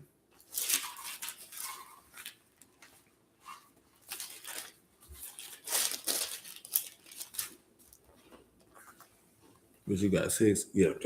Let me see here, man. Indeed. So I'm going to read this about verse 3, though. Verse 1, though.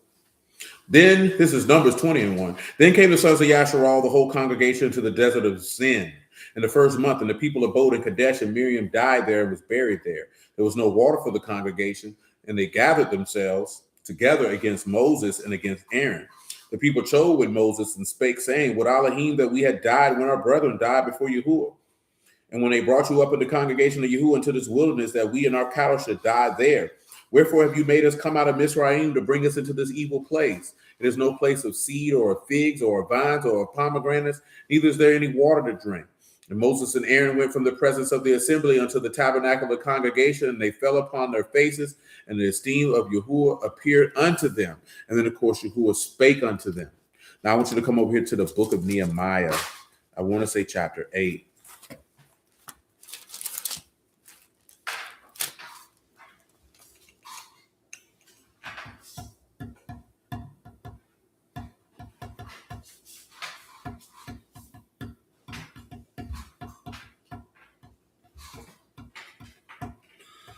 So yeah, it's a lot of them, and I ain't even grabbed but one of them, but there's definitely a lot of them. Now we can grab that too. Let me find. There it is, Nehemiah 8 and 4. And Ezra the scribe stood upon a pulpit of wood, and when they made for the purpose, beside him stood Matthiah, Shema, Ananiah, Uriah, Hilkiah, Messiah on the right hand, and on his left, Pedaiah, Mishael, Malchiah, Hashem, Hashbadana, Zechariah, and Meshullam.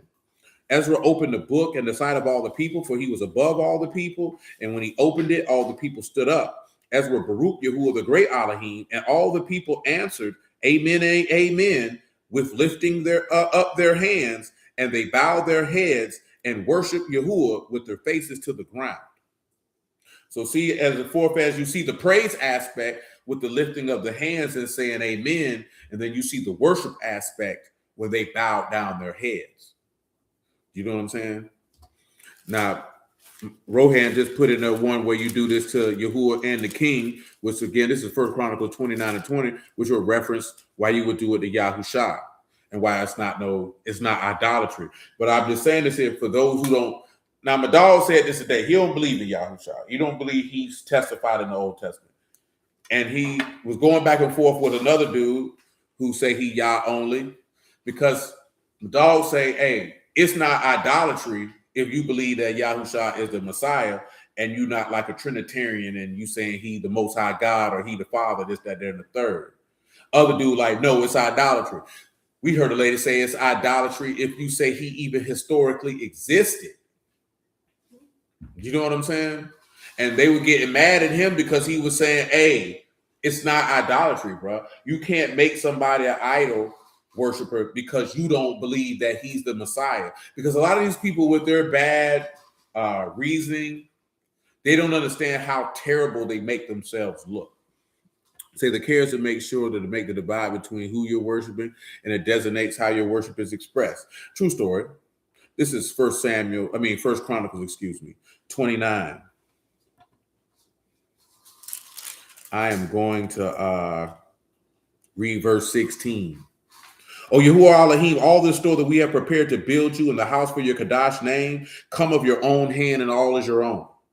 I know also, my Elohim, that you try the heart and have pleasure in uprightness. As for me, in the uprightness of my heart have I willingly offered all these things. Now have I seen with joy your people, which are present here, to offer willingly unto you.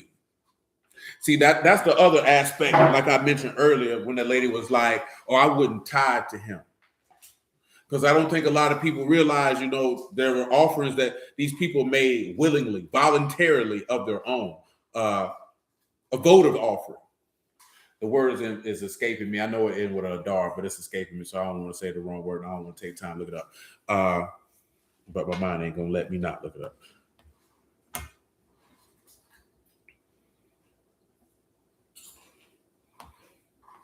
Because I can hear the word in my mind. But I can't. I hear the first half of the word in my mind, but not the second. I mean, the second half of the word, but not the first. Nadab, to volunteer. Noon, Dalet, and Ba, to volunteer. And that's pretty much how certain things work. Outside of what you had to do with the 3 times you came up, a lot of stuff was voluntarily. You know what I'm saying? And now when you sit back and look at that, if you're going to be this chaste virgin, to be this fair young virgin for the king, you would have to offer yourself voluntarily. And a lot of things, a lot of people in this particular dispensation of time are only going to do things where they're compelled. They're not going to voluntarily do it. And when you look at voluntarily do it, meaning that if there's not a direct benefit for them, then they're not going to volunteer. As forth as with the aspect is when he said you love the upright in heart, and he said and in the uprightness of my heart, I've willingly offered all these things. That means I did these things without any thought, concern, or desire for something in return, or a direct benefit for me. This is the mind that David had. You know what I'm talking about? This is the mind of the people who willingly offer. Because you can read that in verse 9. I think we read it the other day. Say the people rejoice, for they that offered willingly, because with a perfect heart they offered willingly to Yahuah. And David the king also rejoiced with great joy. You know what I'm saying? Like, I think I told you, we're talking to the buddy. He was talking about getting land and this, that, there, and the third. And like I told you before, a lot of brews want to do a lot of things, but they want somebody else to do it. Most of them aren't willing to offer willingly for them things to be done. They want somebody else to do it. You know what I'm saying? When David said, hey, I want to build a house for this man, he put stuff up for it, and then he let it be known to the people, and then the people offered willingly. And it was done. As simple as that. Now, I'm only mentioning that because the aspect of this is a communal people. This is a communal societal structure, how this stuff is set up. There's no one thing, well, it's a burden on one person. You know what I'm saying? Because as you read with Jethro, that's a lot. A nigga will crumple under that. Which is why I told you once I read years back that how they was talking about how a lot of Christian pastors have a high rate of suicide, and you sit back and look at it because they have to carry most of the burden by themselves. Yeah, you see why. You know what I'm saying? And some people be like, man, if he got God with him, why would that happen? It's, well, you can read it in the text, man. Jethro told Moses straight up, boy, you're not gonna be able to carry all that, cuz. I say that because just because a person is a preacher of the word does not mean that this person is not a human being. You know what I'm saying? And that's where people get the game twisted, as that because you believe that this person is a servant of God, you have now stripped them of all their humanity. You know what I'm saying? And you can't do that, man. You know what I'm saying? It's very, very selfish, to be 100% honest with you. I'm going to read what Jethro said to him in Exodus 18. Verse 17, Moses' father-in-law said unto him, Well, verse 15, Moses said unto his father-in-law, because the people come unto me to inquire of Elohim. Or verse 14, actually. But Moses' father-in-law saw that all he did to the people. He said, what is this thing that you do to the people? Why you sit yourself alone? All the people stand by you from morning unto evening. Moses said unto his father-in-law, because the people come unto me to inquire of Elohim. When they have a matter, they come unto me, and I judge between one and another, and I do make them know the statutes of Elohim and his laws. Moses' father-in-law said unto him, the thing that you do is not good. You will surely wear away, both you and this people that is with you, for this thing is too heavy for you, and you are not able to perform this yourself alone. Now listen, he said this man would wear away. Well, and he said not only would he wear away, but the people would wear away.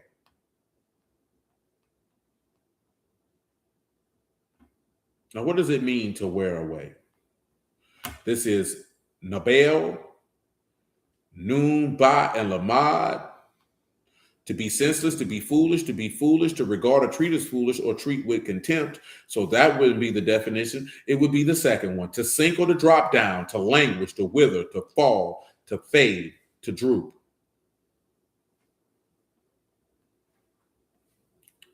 To fall away, to fail, or to faint. And then, of course, the other definition is somebody who disgraces themselves. You know what I'm saying? And they basically say, man, you can't carry all that, dude.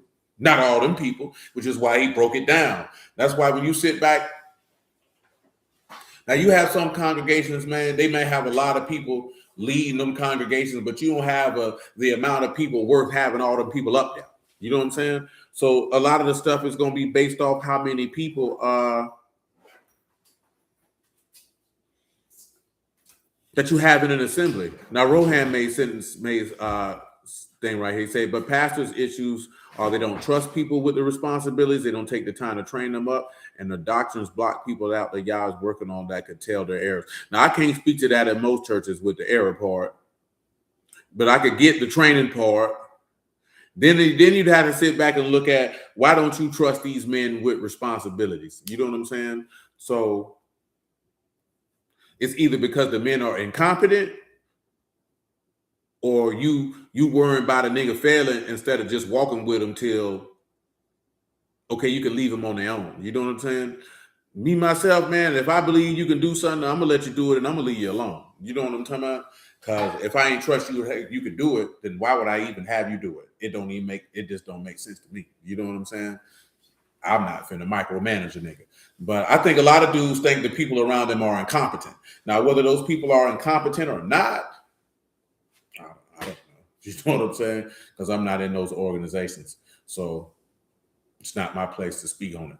You know what I'm saying? But if you got 7, 8 people in quote unquote leadership, man, and you got 40 people there, you don't need all them people, man. You know what I'm saying?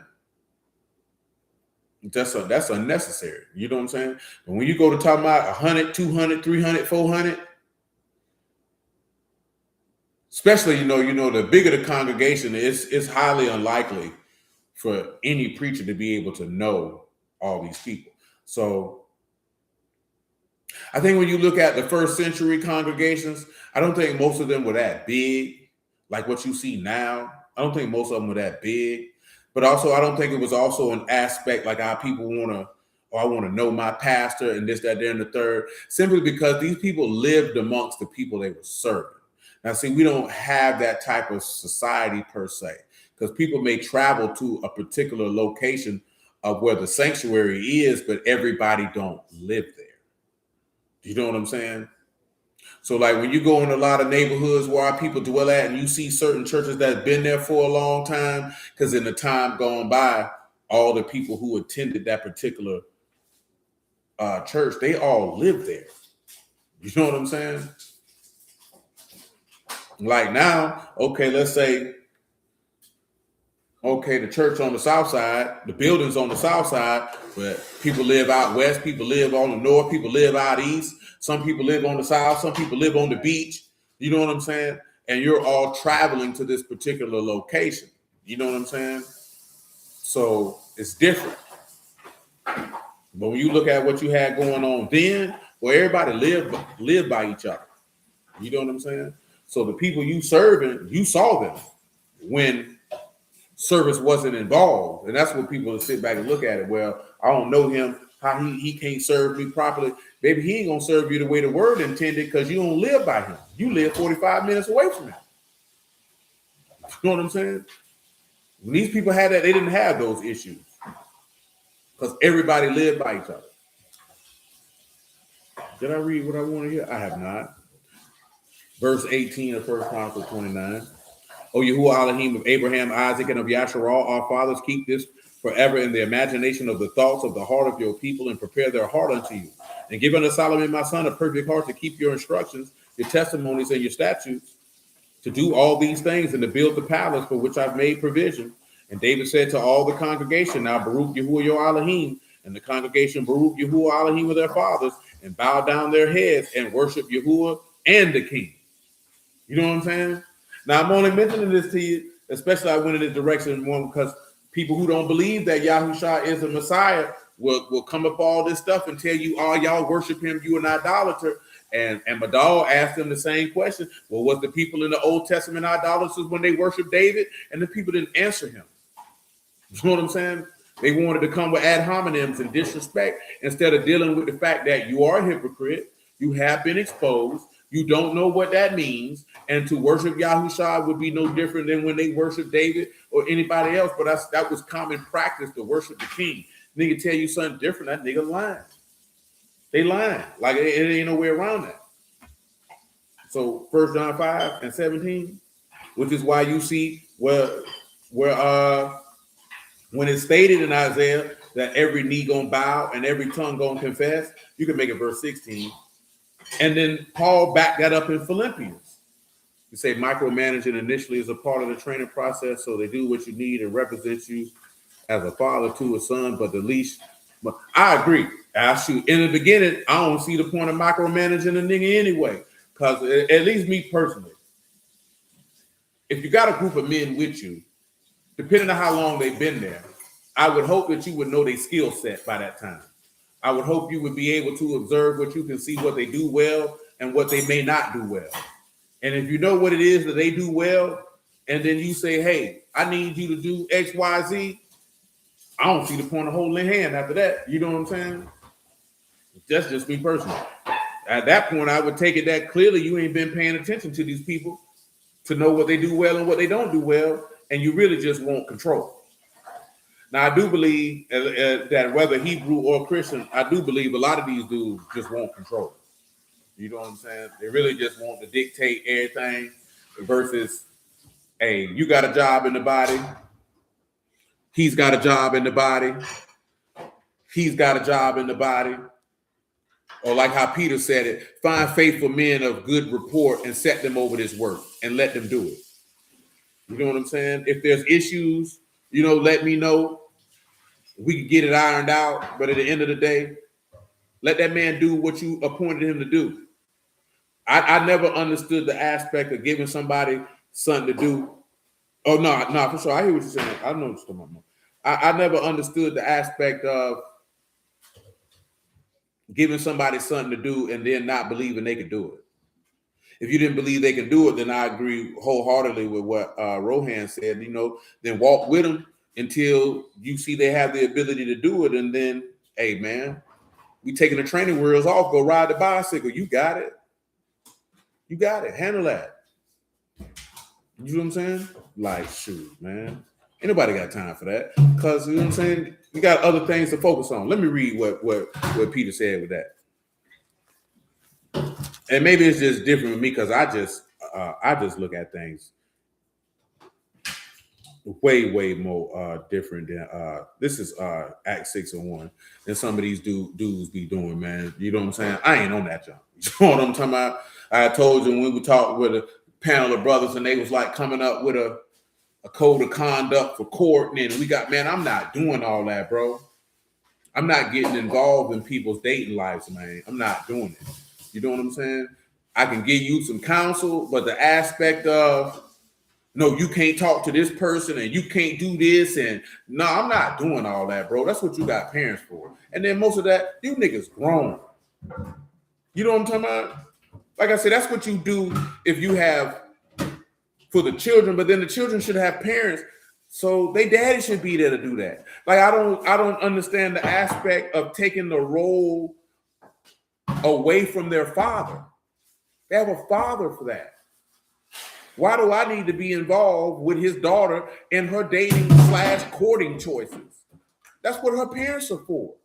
That's what his parents are for.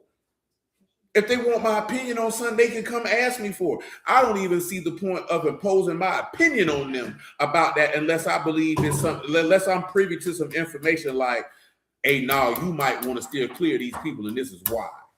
Because these niggas got this going on. You feel me? Like, it's something like, nah, hell no. You know what I'm saying? And even with that, that's just a warning. You can do what you want to do.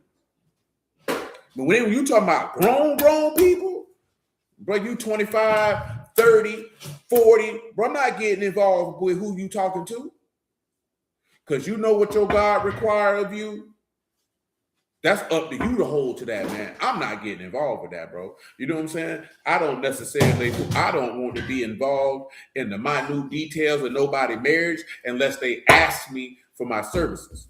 I'm not going to be intimately involved with the raising of your offspring unless you abusing them. Because them your turn. That's not my job. Now, if they with me, I'm going to do the same thing I would have did if we wasn't in no word and I'm down with you and I'm around your turn. I'm going to give them some game. If they out of pocket, I'm going to say something to them. If my son was out of pocket, I'd want you to say something to him. If he needed some game and you had it, I'd hope you give it to him. Straight like that. You know what I'm talking about? Because I don't see the aspect of being around people and then you like, oh, don't say nothing to my kids. Nigga, what? That means you don't really fool with me like that. And if you don't fool with me like that, then nigga, what you around here for? I said something to your offspring because I love and care about it. How I'm going to love your daddy and your mama, I don't love you. That's crazy. You know what I'm saying? Let's just get that out of the way. That's crazy. You know what I'm saying? And then if you got a group of men and there's things that need to be done, nigga, I ain't trying to do all that junk by my goddamn self anyway. And it's for only one reason, because I know I'm going to die one day. And I ain't saying that for no other reason because I know that that's a fact. So if I know that that's a fact, you have to allow the space for aid. You got to get it. Same way as a father, you start giving your sons more responsibility because you know you're going to die one day and they got to know what to do and how to do it. You know what I'm saying? And the only way they're going to know what to do and how to do it is to actively be doing it. I also do think too, Rohan, man, a lot of dudes you want him to do it like how you would do it. And that's one expectation that I've never had. I don't want you to do things how I would do it. I want you to do things how you would do it. You know, the framework and the foundation of what we're supposed to be doing, but I want you to be yourself while you're doing it. Don't mimic me. You know what I'm saying? Now, if you talk about judgment and things of that nature, certain things, you'd be like, okay, what would my daddy do? That's, you know what I'm saying? That's normal. No, I'm not saying that I ain't know nobody dad. I'm just using that from a father to a son perspective. You know what I'm saying? What would he do? Because if you had anybody who was influential in your life that taught you certain things and you faced certain situations, you will pause and think like, what would Big Brother do? What would my uncle do? What would my daddy do? You know what I'm saying? What would my granddaddy do? What would the big homie do? You're going to think about that. You know what I'm saying? Because of the information and game that they done gave you. But nevertheless, when it comes to like actual functional things, man, indeed, Rohan, indeed, you got, shoot, if you the one trained them and you ain't got faith in how you train them, shoot, that speaks to you. You know what I'm saying? For real, you know what I'm saying? That's real talk, though. But you gotta give them the space to do it. And guess what? They're gonna make mistakes. So you know what I'm saying? You got that be the part too, is people don't be wanting to give them the space to make the mistake. Give them the space to make the mistake, show them how, you know what I'm saying, how you could come back and do it better the next time. Keep it pushing. That come with anything when you talking about training and people learning how to do things. You expecting them to ace it first quarter. I don't have that expectation. It's just not reasonable. And that's too much pressure to put on somebody. You know what I'm saying? That's a recipe for them to fail. To be 100% honest with you, it's a recipe for them to fail. Ain't no way they not gonna fail, truth be told, because they're gonna do things with a level of anxiety and nervousness, trying not to fail, that they're not gonna succeed by just flowing and doing the job and just doing it. Because they're gonna be thinking too much instead of moving off instinct, for lack of a better term. But nevertheless, Acts 6:1.